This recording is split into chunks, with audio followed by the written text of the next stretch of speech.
আসসালামু আলাইকুম সবাইকে, আশা করি সবাই ভালো আছো। আজকে আমরা টু নিয়ে আলোচনা করব যে টু ওয়ার্ডটা কখন প্রেপোজিশন হিসেবে কাজ করে এবং কখন ইনফিনিটিভ মার্কার হিসেবে কাজ করে। চলো বিষয়টা বোঝা যাক। খেয়াল রাখবে, যখন noun, pronoun, gerund, that means V1 plus ING,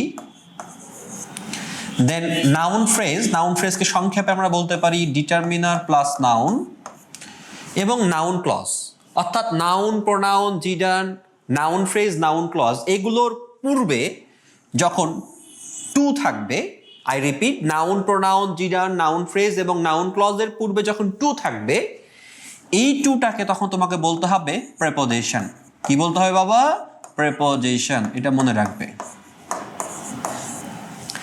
আর যখন দেখবে যে ভার্বের বেস ফর্মের পূর্বে টু আছে, আই রিপিট, ভার্বের বেস ফর্মের পূর্বে টু আছে, তখন এই টুকে কিন্তু আর তুমি প্রেপোজিশন বলতে পারবে না, একে বলতে হবে ইনফিনিটিভ মার্কার। কি বলতে হবে বাবা?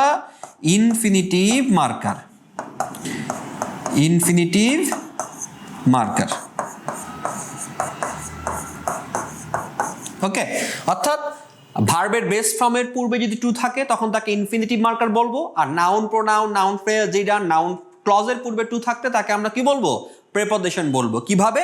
এক্সাম্পলের দিকে লক্ষ্য করো, বিষয়গুলো ক্লিয়ার হবে তোমাদের। খেয়াল করো, she gave the book to him. এখানে এই হিম ওয়ার্ডটা কিন্তু আলটিমেটলি আমাদের প্রোনাউন। তাহলে হিম যেহেতু প্রোনাউন, তার পূর্বে টু আছে, তাই টুটাকে আমরা কি বলবো? Preposition.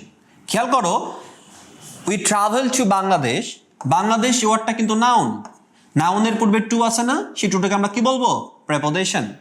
I am going to the market. দেখো, the market determiner plus noun, মানে এটা আলটিমেট নাউন ফ্রেজ। তো নাউন ফ্রেজের পূর্বে যখন টু থাকে, এই টুটাকে আমরা কি বলবো? আলটিমেটলি প্রেপোজিশন বলবো। অর্থাৎ প্রোনাউনের পূর্বে টু, প্রেপোজিশন, নাউনের পূর্বে to, preposition, noun phrase determiner plus নাউনের পূর্বে টু, এটাকে আমরা কি বলবো বাবা?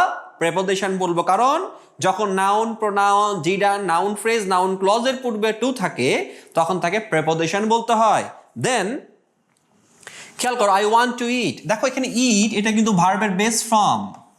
এটা ভার্বের কোন ফর্ম? Base form. তাহলে এই টুকে কিন্তু আর কখনো প্রেপোজিশন বলতে পারবো না। কি বলতে হবে? কে? Infinitive marker. কি বলতে হবে? Infinitive marker. আবার খেয়াল করো, she likes to dance. Dance ওয়ার্ডটা কিন্তু ভার্বের বেস ফর্ম। তাহলে ভার্বের বেস ফর্মের পূর্বে যদি টু থাকে, এই টুকে তুমি কি বলবা? রাইট, এটাকে বলতে হবে কি? Infinitive marker. এটাকে বলতে হবে ইনফিনিটিভ মার্কার। আবার খেয়াল করো, they came to study. They came to study. Study কিন্তু ভার্বের বেস ফর্ম, তার পূর্বে টু আছে না, এই টুটাকে তুমি কিন্তু বলবে বাবা ইনফিনিটিভ মার্কার। অর্থাৎ খুব সহজে আমরা এভাবে চিনতে পারি টু ওয়ার্ডটা কখন প্রেপোজিশন হিসেবে কাজ করে এবং কখন ইনফিনিটিভ মার্কার হিসেবে কাজ করে। তুমি যদি গ্রামার রিলেটেড এরকম আরো ইনফরমেটিভ ভিডিওস পেতে চাও, তুমি এখনই ফাহিমস ইংলিশ 8 পেজটি লাইক দিয়ে রাখো।